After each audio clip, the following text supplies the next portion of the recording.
17 de febrero de 1943. Zaporilla, Ucrania. En un aeródromo azotado por el viento en la estepa ucraniana, un hombre está siendo escoltado a través de la pista por oficiales de Estado Mayor ansiosos. Se están moviendo rápidamente. El hombre no parece alguien que está ganando una guerra. Ese hombre es Adolf Hitler, Führer del Tercer Reich. Y en algún lugar al noreste, aproximadamente 30 kilómetros de donde está parado, columnas de tanques soviéticos están avanzando hacia este aeródromo. Hay, como el general alemán en cuyo cuartel general Hitler ha estado quedándose después, escribiría, ni una sola formación entre nosotros y el enemigo. Los soviéticos no saben que Hitler está ahí. No saben cuán cerca llegaron de terminar la guerra esa tarde. ¿Cómo llegó a esto? 3 semanas antes, el 2 de febrero de 1943, el último remanente organizado del Sexto Ejército Alemán bajó sus armas en los escombros de Stalingrado. Alrededor de 90.000 hombres caminaron a cautiverio soviético. El comandante, mariscal de campo Friedrich Paulus, promovido a ese rango por Hitler solo 2 días antes en una orden implícita de morir en lugar de rendirse, ya que ningún mariscal de campo alemán jamás había sido tomado prisionero. Declinó la instrucción implícita. Se rindió. Su mensaje de radio final a Hitler había venido 9 días antes. No una evaluación estratégica, no una petición por refuerzo, solo la aritmética llana de colapso. Tropas sin munición o comida. Comando efectivo ya no posible. 18.000 heridos sin suministros o vendajes o drogas. Defensa adicional sin sentido. Colapso inevitable. Después de captura, Paulus se explicó a sus interrogadores soviéticos con la disociación estudiada de un soldado. Soldados luchan, les dijo, llevando a cabo su deber, no pensando sobre las razones. El principio y el final de guerra es el negocio de políticos. Había hecho su trabajo. Los políticos habían hecho el suyo. Pero la caída del Sexto Ejército no fue un desastre aislado. Fue la ruptura más visible en un frente que estaba desgarrándose a lo largo de su longitud entera. Para enero de 1943, la Wehrmacht estaba aproximadamente 470.000 hombres bajo fuerza completa en el frente oriental. De los aproximadamente 3.300 tanques con los cuales Alemania había invadido la Unión Soviética, solo 495 permanecían operacionales, mayormente modelos más viejos amarrados a través de un frente que medía miles de kilómetros. El segundo ejército húngaro y el octavo ejército italiano, posicionados a lo largo del Don, habían sido destrozados por ataques soviéticos ese invierno, dejando brechas que nadie tenía las fuerzas para cerrar. De los rangos, algo más crudo que análisis operacional estaba surgiendo. Un privado capturado llamado Joseph Schwarz, del 131 Regimiento de Infantería, había sido encontrado con un folleto soviético y un veredicto. Dejen que los generales peleen la guerra ellos mismos. Estaba enfermo de ello. Había tenido su lleno. No estaba solo.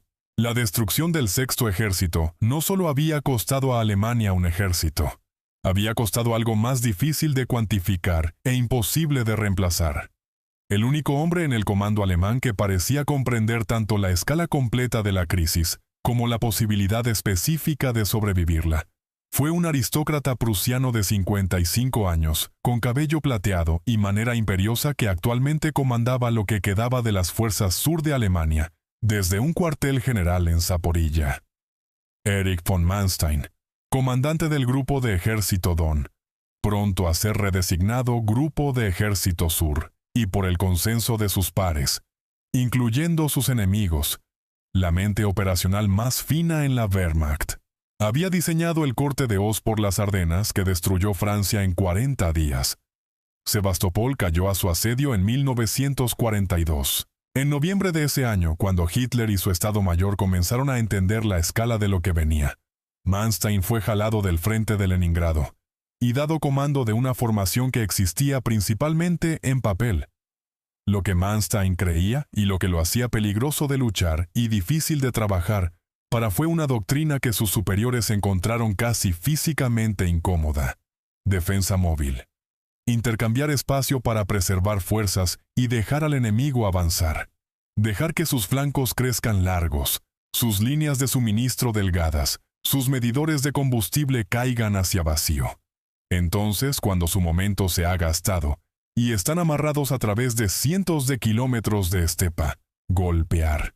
No en su frente, en sus flancos, su retaguardia, el espacio no guardado entre sus puntas de lanza. Lo llamó el Schlag aus der Nachthand, el golpe de revés, y lo explicó con el vocabulario de ajedrez, específicamente el enroque, la maniobra de enroque, donde un rey y torre intercambian posiciones para mejorar el tablero. Mover las piezas antes de que el oponente entienda dónde van. Suena elegante. En práctica, requiere algo que la mayoría de comandantes no pueden sostener. El nervio de observar ciudades caer, responder gritos políticos con paciencia operacional y confiar que la trampa cerrará antes de que el ejército lo haga. Las memorias de Manstein, Victorias perdidas, publicadas en 1955, son uno de los documentos militares más consecuentes del siglo XX y uno de los más autoservientes. Descartó rivales, reclamó crédito por victorias y distribuyó culpa por derrotas con la precisión de un hombre que había pasado años pensando sobre su propia reputación. Muchos historiadores lo han llamado no confiable y apologético. La suya es la voz más documentada en este registro, pero es la voz de un hombre construyendo su propia leyenda. La brecha entre el comandante operacional y el mitólogo de posguerra fue a tiempo una historia propia. Lo que los comandantes soviéticos sabían a finales de enero y principios de febrero de 1943 fue esto. Acababan de destruir el ejército alemán más grande y mejor equipado en el frente oriental. El momento de Stalingrado fue suyo para gastar. Y la evidencia frente a ellos, columnas alemanas moviéndose oeste, posiciones delanteras abandonadas, equipo dejado atrás, bases aéreas evacuadas, confirmó lo que su inteligencia ya les estaba diciendo. La Wehrmacht carecía de reservas. Estaba retirándose detrás del Dnieper. General Nikolai Batutins, frente suroeste, lanzó Operación Gallop el 29 de enero, conduciendo hacia Lugansk, entonces Donetsk, entonces el mar de Azov. En su derecha, el frente de Voronezh del general Philip Golikov condujo Operación Estrella hacia Kharkov. Entre las dos operaciones, armadura soviética estaba cubriendo suelo a un paso que parecía del lado soviético, confirmar todo lo que creían sobre el colapso alemán. Kursk cayó el 8 de febrero. Voroshilovgrad el 14. La fuerza en la que Batutin estaba más confiado fue Grupo Móvil Popov, una punta de lanza diseñada para conducir 270 kilómetros en una sola estocada hacia los cruces del Dnieper. Las operaciones blindadas soviéticas más exitosas durante Stalingrado habían avanzado 100 a 120 kilómetros en una sola estocada. Aproximadamente, ¿qué tan lejos un T-34 podía viajar campo traviesa en una carga única de combustible? El grupo de Popov estaba haciendo pedido ir más del doble de esa distancia. El cuarto cuerpo de tanques de guardia del general Pavel Poluboyarov había comenzado Operación Galop con 40 tanques. La mayoría de formaciones estaban a un tercio de su fuerza autorizada, pero el camino oeste seguía abriéndose, y las posiciones alemanas seguían vaciándose, y los comandantes empujaban adelante con la certeza de hombres, cuya inteligencia confirmaba lo que acababan de observar pasar en Stalingrado. Lo que la inteligencia de Batutin no sabía, no podía saber, y porque la información no los había alcanzado, fue que 3 divisiones Panzer SS Waffen-Elite habían sido transferidas este de Francia. Leibstandarte SS Adolf Hitler, Das Reich, Totenkopf. Las 3 divisiones mejor equipadas en el orden de batalla alemán, recién reequipadas, moviéndose a posición en la izquierda de Manstein. Las columnas que reconocimiento soviético estaba rastreando no fueron un ejército roto en vuelo. Fueron piezas siendo reposicionadas en un tablero. Los comandantes soviéticos estaban correctos, que algo dramático estaba pasando. Tenían la causa completamente al revés. La maniobra de enroque de Manstein había requerido 2 meses de preparación, 2 meses de argumento con Hitler, y el tipo de nervio operacional que la mayoría de comandantes pasan sus carreras evitando. La pieza crítica fue el Cáucaso en grupo de ejército A. Cientos de miles de hombres habían pasado el otoño conduciendo sur hacia los campos petroleros de Bakú. Cuando el cerco de Stalingrado se formó, estaban en riesgo de ser cortados enteramente. Solo después de 1 mes de argumento metódico por jefe del Estado Mayor General Kurt Seitzler, quietamente persistente, desgastando la resistencia de Hitler con la paciencia de un hombre que entendía que no podía ganar una confrontación directa, autorizó el Führer la retirada. Sin ella, Alemania podría haber perdido 2 ejércitos de campo en el mismo invierno. Esa retirada liberó al primer ejército Panzer para moverse norte. El cuerpo Panzer SS, llegando de Francia, se insertó en la línea. La cuarta flota aérea bajo mariscal de campo Wolfram von Richthofen reorganizó y triplicó su tasa de salida diaria de 350 misiones, en enero a 1000 en febrero, restaurando superioridad aérea alemana sobre el sector crítico.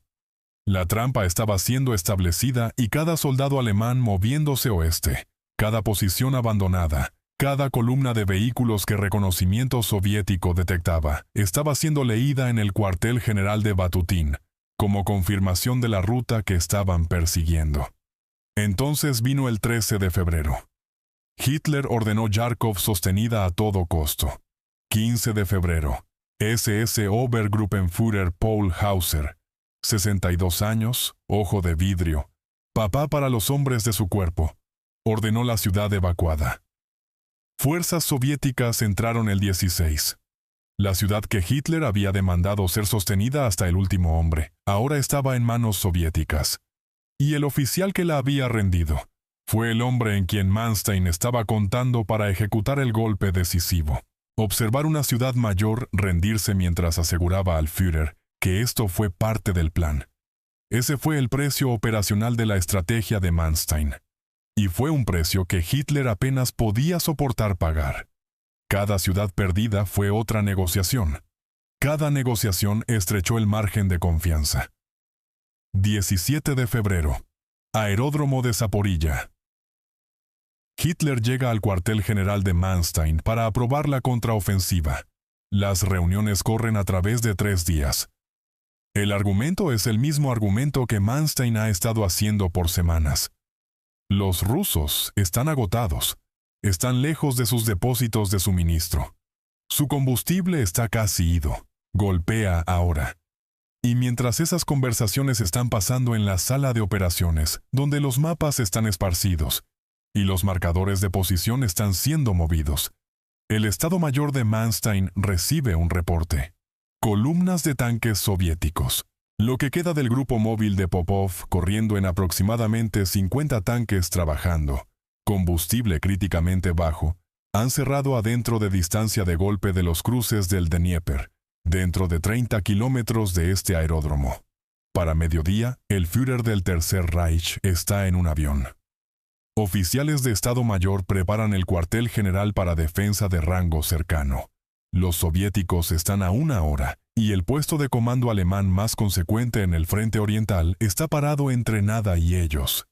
Los soviéticos no saben que Hitler está ahí. Están corriendo hacia lo que creen son los cruces del Dnieper, leyendo cada kilómetro de estepa abierta como prueba de la ruta que están persiguiendo. Están conduciendo en humos hasta que sus comunicaciones están comenzando a fragmentar. Sus flancos están abiertos a fuerzas que no pueden ver. El avión despega. 19 de febrero. El contraataque comienza. 2 estocadas convergentes. Del sur, el cuarto ejército Panzer de Hoth conduce norte al flanco soviético. Del noroeste, el cuerpo Panzer SS de Hauser se balancea abajo del área de Poltava. Las columnas soviéticas amarradas por cientos de kilómetros en marcha de camino, esperando perseguir un enemigo roto, son golpeadas simultáneamente enfrente, en ambos flancos, y desde la retaguardia. El corresponsal de guerra Vasily Grossman, moviéndose con el avance soviético ese invierno, había registrado el paisaje. Severamente frío, nieve y aire helante congelando las fosas nasales. Alemanes congelados yaciendo rígidos a lo largo de los caminos. Sus túnicas delgadas como papel, matados no por balas soviéticas, sino por un invierno para el que no habían preparado. Ahora, esa misma estepa blanca se está llenando con un tipo diferente de evidencia. SS Sturmbannführer Kurt Meyer observa desde su vehículo de comando mientras humo y llamas se elevan de tanques rusos que se detuvieron en la nieve. El paisaje está salpicado con lo que fue días atrás un ejército avanzante.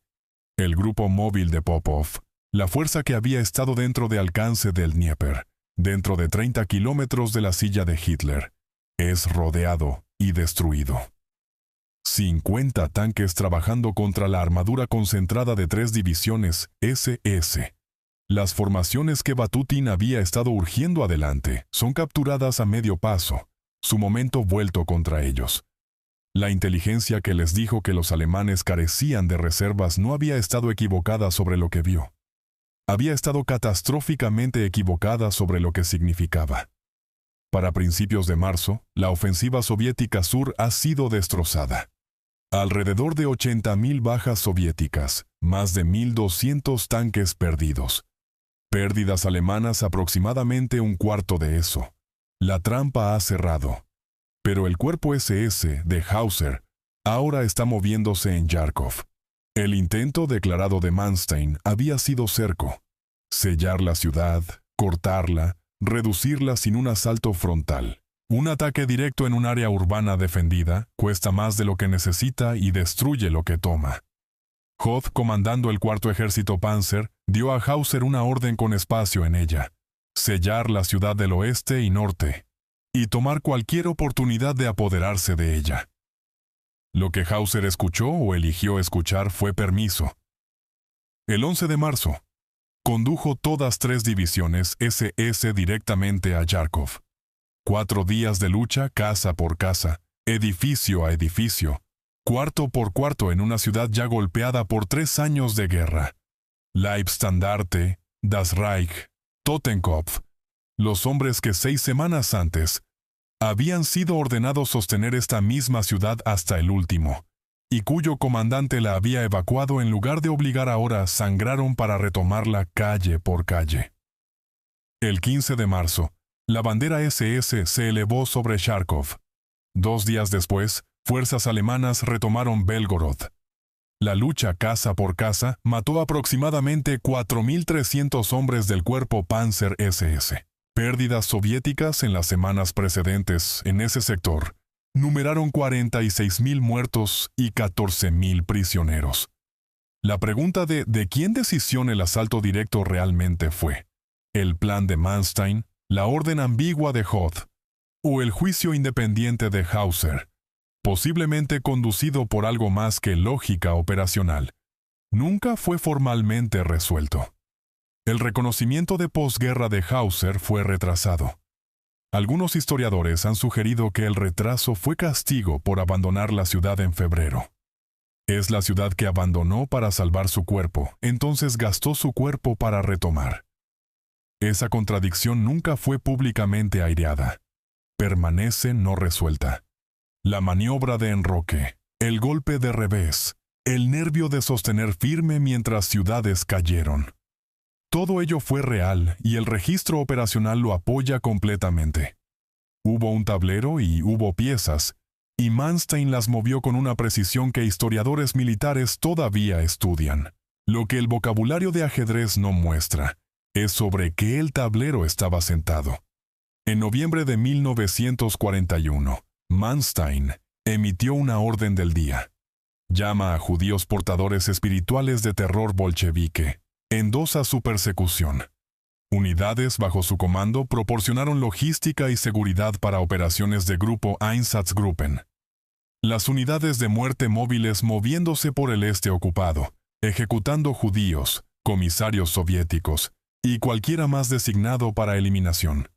La orden Comisar Befehl, requiriendo la ejecución sumaria de oficiales políticos soviéticos capturados, fue implementada bajo su comando. Lo que fueron descritas como operaciones antipartisanas fueron en parte significativas masacres de civiles.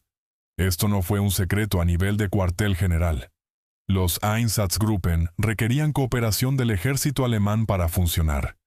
Transporte, suministros, inteligencia local, el apartarse de autoridad militar para dejar el matamiento proceder. Un sargento de campo llamado Helmut Megenberg escribió en su diario en noviembre de ese año. El diario después recuperado en archivos de trofeos soviéticos, no como una confesión, sino como una declaración de lógica estratégica fría. Matamos miles de rusos y judíos con esposas e hijos alrededor de Kiev y Yarkov. Si perdemos, escribió, tomarán venganza en nosotros por todo lo que hicimos. Y por lo tanto, es por precisamente esta razón que necesitamos ejercer toda nuestra fuerza para ganar la guerra. No un general, no un arquitecto de política, un sargento en un diario privado quien entendió con claridad completa que la guerra de exterminio siendo procesada en el este ocupado y la campaña militar contra el Ejército Rojo no fueron proyectos separados. Uno requirió el otro. El tablero de ajedrez estaba sentado en algo, y los hombres jugando en él sabían lo que estaba debajo. Después de la guerra, Manstein dio testimonio en los juicios de Nuremberg y preparó un papel que junto con victorias perdidas, ayudó a construir lo que historiadores llamarían el mito de la Wehrmacht limpia. La idea de que las Fuerzas Armadas alemanas fueron soldados profesionales intocados por ideología, victimizados por un dictador aficionado que anuló su juicio en cada turno. Como historiador Volker Berghahn observó, el título de las memorias regaló el argumento.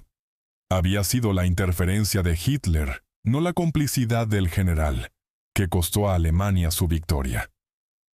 Manstein fue juzgado por crímenes de guerra en Nuremberg. Fue condenado. Sirvió 4 años antes de ser liberado en motivos de salud. Winston Churchill ayudó a reunir dinero para su defensa legal. Murió en 1973. Su reputación cuidadosamente atendida por un libro que 3 décadas de beca subsecuente han sistemáticamente desmantelado. La contraofensiva de Yarkov estabilizó el frente sur. En la primavera de 1943, por primera vez desde Stalingrado, la línea sostuvo. El genio fue real. La victoria fue real. Duró 4 meses. Y el mismo éxito de la operación de Yarkov había creado un problema que Manstein podía ver en cualquier mapa. Stavka, apresurando reservas sur para detener su avance, había producido un gran bulto encarando oeste en la línea soviética centrado en la ciudad de Kursk. La geometría de ese bulto fue una invitación que nadie en la Wehrmacht podía ignorar. Manstein argumentó por un golpe inmediato antes de que el saliente pudiera ser reforzado y fortificado. Hitler eligió esperar. Entonces eligió la delantera, un ataque de pinza directo de norte y sur. Operación Ciudadela lanzada el 5 de julio de 1943. Para ese punto, inteligencia soviética ya sabía el tiempo y ubicación del empuje. El Ejército Rojo había usado los meses de demora para construir el sistema defensivo más elaborado en la historia de guerra terrestre. Todo ello orientado a derrotar exactamente el ataque que venía. Las fuerzas alemanas estaban superadas en número casi 3-1. Las objeciones de Manstein estaban en el registro. El resultado estaba en el registro. Ciudadela fue la última ofensiva estratégica alemana en el frente oriental. Todo después fue retirada. Manstein fue despedido en marzo de 1944. Nunca sostuvo otro comando. Fue tomado prisionero por los británicos en agosto de 1945. El 22 de agosto de 1943, 5 meses después de que la bandera SS fue elevada sobre sus ruinas, fuerzas soviéticas retomaron Yarkov por la vez final. La ciudad había cambiado manos 4 veces durante la guerra. Cada recaptura alemana costó hombres que no podían ser reemplazados. Cada recaptura soviética deshizo lo que la recaptura alemana había comprado. los 4.300 SS muertos de marzo y las decenas de miles de soviéticos muertos en las semanas alrededor de ellos, compraron la ciudad por un verano.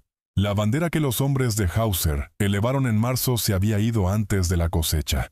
Yarkov fue reconstruida después de la guerra. Creció a una de las ciudades más grandes en Ucrania soviética y entonces en Ucrania independiente. La brillantez operacional que Manstein desplegó para tomarla está preservada en academias militares y libros de historia alrededor del mundo. La orden que firmó en noviembre de 1941 está preservada en archivos. El diario que Sargento Megenberg mantuvo preservado en una colección de trofeo en Moscú. Cada documento describe la misma guerra. Ninguno de ellos contradice los otros. ¿Para qué fue la victoria de Manstein? ¿Qué compró? ¿Quién pagó por ella? ¿Y qué finalmente cambió? Es una pregunta que sobrevivió cada soldado en ambos lados quien estuvo ahí para responderla. La guerra terminó de la misma manera que siempre iba a terminar. Y en agosto, la ciudad cambió manos una vez final, así que nada estratégico fue alterado. Y la retirada larga a Berlín comenzó. Gracias por ver Historias del Frente Mundial.